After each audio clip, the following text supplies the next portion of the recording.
मिरज सांगली मार्गावर इलेक्ट्रिक गाडीवरील ताबा सुटून 2 दुचाकीला चिरडले व टेम्पोला जोराची धडक, तिघे जखमी। मिरज सांगली मार्गावर इलेक्ट्रिक 4 चाकी वाहनाच्या धडकेत 4 वाहनांचे नुकसान झाले आहे। यात 2 दुचाकीचा चक्काचूर तर टेम्पोसह अन्य एका वाहनाचे नुकसान झाले आहे।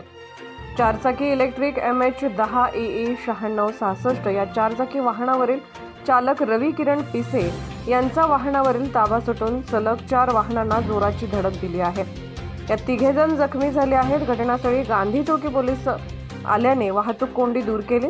जखमींवर मिरज शासकीय रुग्णालयात उपचार सुरू आहेत।